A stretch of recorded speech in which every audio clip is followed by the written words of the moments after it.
La recette originale du poulet frit du colonel Sanders a le même goût qu'il y a 30 ans, lorsque KFC a ouvert sa première filiale en Chine. Mais une chose a changé, et c'est le prix, qui a quadruplé.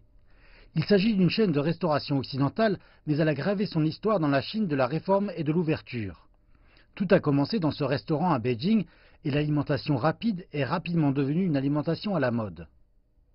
Le concept de restauration rapide était si innovant à l'époque que nous avons planifié d'aller y voir par nous-mêmes. À cette époque, aller à KFC était toute une cérémonie. Nous ne nous rendions qu'à certaines occasions spéciales, telles que la journée des enfants. Lorsqu'il a ouvert le 12 novembre 1987, KFC s'appelait toujours Kentucky Fried Chicken.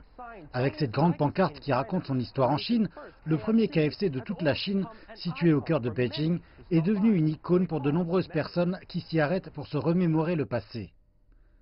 C'est à cela qu'a ressemblé la première ouverture d'un KFC en Chine. À l'époque, dîner dans un restaurant de marque étrangère était un moyen d'afficher du prestige. Certaines personnes ont même célébré leur mariage à KFC.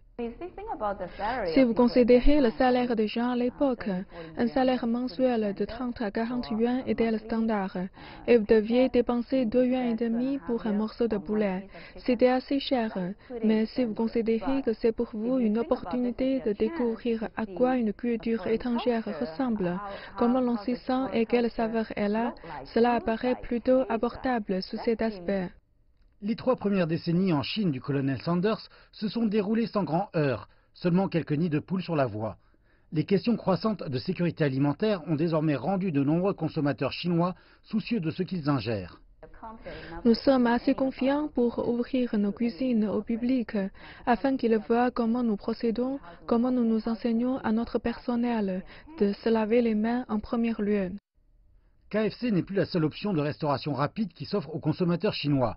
Alors que le marché s'étend et que la compétition fait rage, les restaurants s'attachent à élargir leur éventail de menus et à développer la commande et les plateformes de livraison en ligne, nombre de ces efforts exigeant de s'adapter au marché chinois.